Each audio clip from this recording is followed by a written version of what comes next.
Welcome back, everyone. If you are currently grinding through your BALLB course and staring down that environmental law exam, you are in exactly the right place. Today's explainer is all about demystifying the 2015 Paris Agreement, specifically through the lens of Lavanya Rajamani's highly detailed legal anatomy of the text. We're going to take that dense, complex academic material and translate it into clear, testable concepts so you can absolutely crush those essay questions.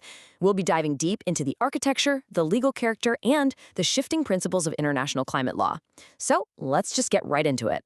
Okay, here is a roadmap for this explainer. We're looking at 3 decades of climate law, the hybrid approach to architecture, legal form versus legal character, the principle of differentiation, core obligations and oversight, and finally, a bit of a reality check on the overall trajectory. Section 1. 3 decades of climate law. Before we can really appreciate the legal genius, or honestly, the massive compromises of the Paris Agreement, we have to look back at the 30 years of trial and error that preceded it. The international climate regime evolved through some pretty spectacular structural failures. Back in 1992, the UNFCCC set the stage. Then in 1997, we got the Kyoto Protocol, which relied on a very strict top-down architecture. Fast forward to the 2009 Copenhagen Accord, and the pendulum swung wildly the exact opposite way, creating a purely bottom-up, voluntary approach. And well, neither of those really worked. The 2015 Paris Agreement was born straight out of those failures, desperately trying to find a functional middle ground. To really put that top-down failure into perspective, just think about the emissions coverage under Kyoto by 2010. Despite having legally binding targets, incredibly strict timetables, and strong verification systems, it severely lacked the most important thing: participation. Because major emitters like the US didn't join and developing nations didn't have binding targets at all, the Kyoto Protocol ended up covering a mere 24% of global emissions. I mean, think about that. Barely a quarter. It was legally rigorous, sure, but practically, completely insufficient. And that's a vital piece of historical context you'll want to include in your exam to explain exactly why Paris had to be fundamentally different. Section 2. Architecture, the hybrid approach. So the treaty architects essentially realized they needed a Goldilocks model. Top-down was way too rigid and scared countries off. Bottom-up was way too flexible and totally lacked ambition. Kyoto's top-down mandates literally kept the door locked for major emitters, leading to that low participation we just talked about. On the flip side, Copenhagen's bottom-up flexibility resulted in a packed house, but as Lavanya Rajamani points out in her text, those pledges were of incredibly dubious rigor and highly uncertain climate impact. Basically, the world wasn't even close to being on track for a 2-degree target, so the entire system needed a major structural overhaul. Enter NDCs, or Nationally Determined Contributions. Seriously, if there is literally one acronym you master for your environmental law exam, make it this one. NDCs are the absolute beating heart of the Paris Agreement. They are fundamentally bottom-up. This means every single country gets to self-determine exactly what its climate action will look like, based entirely on its own unique domestic circumstances. By preserving that sovereign autonomy, NDCs drastically reduce the political friction and resistance that previously kept countries from joining the treaty. So how does it all fit together into this resulting hybrid architecture? Well, the substance of the climate action is bottoms up. That's decided through those NDCs we just mentioned. But the process, meaning the rules for how countries report, update, and get reviewed, that part is entirely top down. It really is a masterful compromise. A country gets to decide what it's going to do, but the international community gets to strictly oversee how they report on it and how they progress over time. Section 3, Legal Form versus Character. Okay, now we are getting into the heavy legal theory that professors absolutely love to test. For your exam, you have to be able to distinguish between the overall legal form of the treaty and the specific legal character of its individual provisions.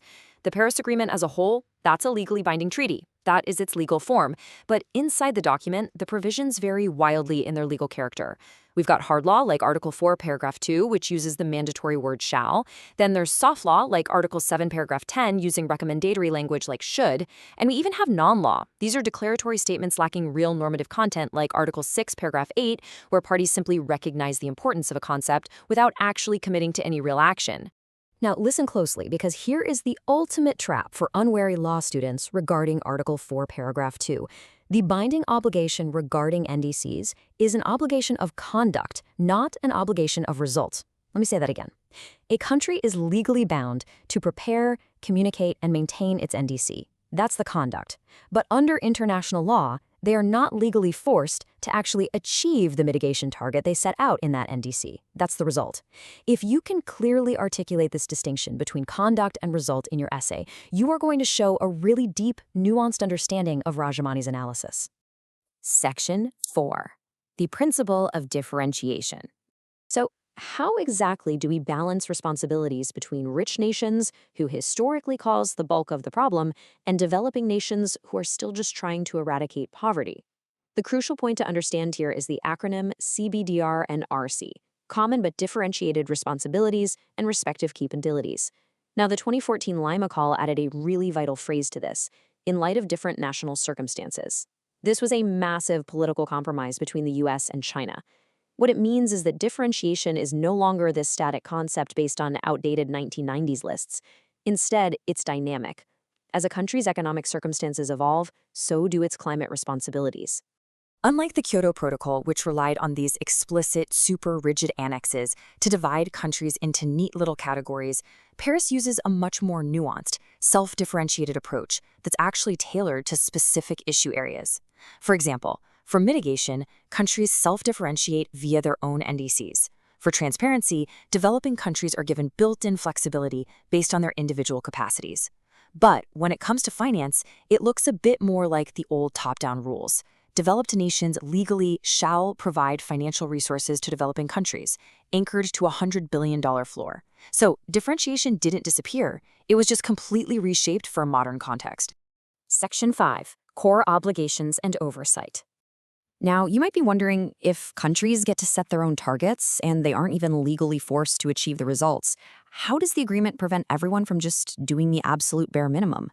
Well, everything is anchored by Article 2. The ultimate goal is to keep global average temperature increase well below 2 degrees Celsius and to actively pursue a 1.5-degree limit. This sets the overarching, ambitious direction of travel. It's essentially the North Star that the entire international legal apparatus is constantly trying to steer towards. To actually reach that North Star, the treaty relies on an oversight system, what environmental law experts often call the ratchet mechanism. It works like this. Countries are required to update their NDCs every 5 years.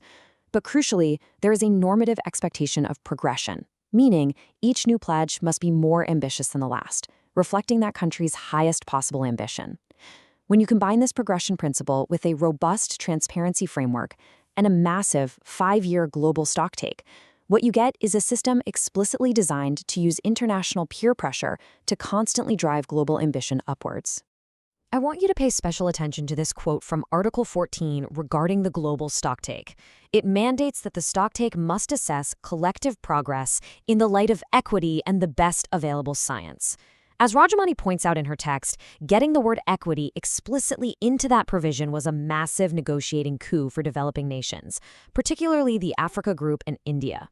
It ensures that historical responsibilities and fundamental development needs are hardwired into the official assessment of our global progress. Section 6, Reality Check, the trajectory. Okay, so we've spent all this time exploring the highly nuanced, really elegant legal architecture of the agreement, but now we need a reality check. We have to contrast the law with the sobering physical reality. And here is the hard truth. Current NDCs, even if they are fully and unconditionally implemented by every single country on Earth, do not come close to hitting that 1.5 or 2-degree goal. Instead, they currently place the world on a trajectory of roughly 2.6 to 3.2 degrees of warming.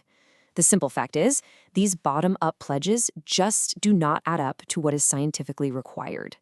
And honestly, this is the true cost of that hybrid flexibility. By allowing every country to define its own contribution, sure, we secured near-universal participation, we got everyone in the room, but we also created a massive hodgepodge of different commitments. Some countries use absolute emissions targets, others use intensity targets tied to GDP. Their baselines differ, their scopes vary wildly. All of this variability fosters uncertainty, making it incredibly difficult to accurately assess global progress, and frankly, making legal enforcement extremely messy. Which leaves us with this final critical question to ponder, not just for your exams, but for our actual future. The Paris Agreement essentially sacrificed stringent, top-down, legally binding results in order to achieve global participation. It relies almost entirely on a system of transparency and diplomatic peer pressure to ratchet up ambition over time. Will this hybrid legal framework actually bend the curve of emissions fast enough to avert the worst impacts of climate change?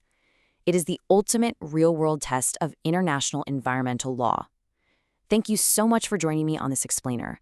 Best of luck with your BLLB studies, keep analyzing the text, and I'll catch you next time.